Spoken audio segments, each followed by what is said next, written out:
When you decided to make this film, what made you decide? It was an episode of the TV show Heroes, which I was a huge fan of. In the show, Hayden Panettiere, the cheerleader, comes out after school, and her father's like, "Sweetheart, your mom and I were really proud of you."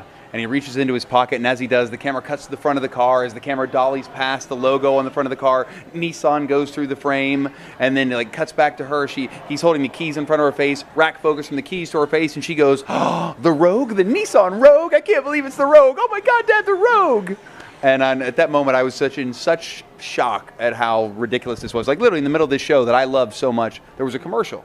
And so I went to the office the next day, and my producing partner and I just started talking about that show and product placement and how it works in movies and TV shows. And we said, what if we made a movie where we kind of ripped open the whole world of product placement, marketing, and advertising and got brands to pay for it? So it won't be long till somebody's going to be able to buy, Cameron Diaz's Oscar dress, or at least a knockoff of that Oscar dress while they're watching. When you first decided to go ahead with this movie, how long did it take before you got the first person to sign on? Oh, it took months. I mean, before we got the first sponsor on, which, by the way, was Band Deodorant. There they are. The very first sponsor, Band. Band was the linchpin, because once Band said yes, everybody else came on board. But it took us about 9 months from the time we first started going out pitching to actually get them to say yes. So you actually birthed it?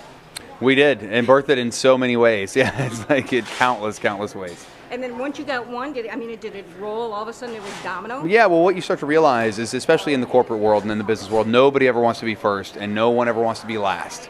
And so, once we opened up the door, there were tons of people that were like, well, if Band Deodorant's doing it, like Band was some, this big giant corporation, this monolith that was of inspiration, that literally once Band was on board, we got Palm, we got JetBlue, we got Hyatt, and it literally was a domino effect. After, we had 15 brands on board for the premiere of the movie, that went to Sundance. And since Sundance, we've had another 10 come on board that want to be just kind of co-promotion partners, that they're not even in the film, but they're going to send out emails, they're going to be able to use the iconography, they're going to be able to associate themselves with me and the movie, as I'm holding up a Carmex, like a chapstick, in the ad.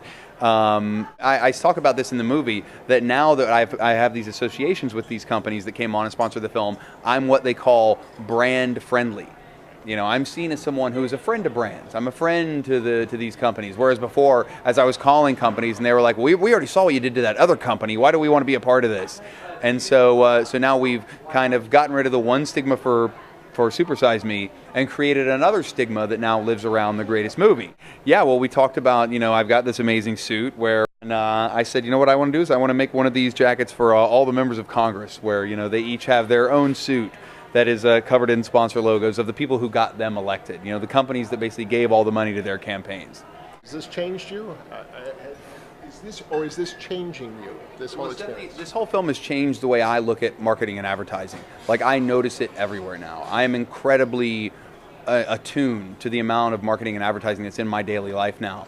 And it's made me question, how the pervasiveness of it and the necessity of a lot of it. When you see a place like Sao Paulo where they have so scaled back the amount of outdoor advertising to the point where there is zero outdoor advertising within the city limits, it's a remarkable thing. And you start to wonder, how would that change the way people look and interact with their own environments, with their own cities, if that would happen? So, for me, I think there's always a line that can be drawn. And the question is, where do you put it? Where's the limit? What do you do to change things? And hopefully this film will get some people thinking about that.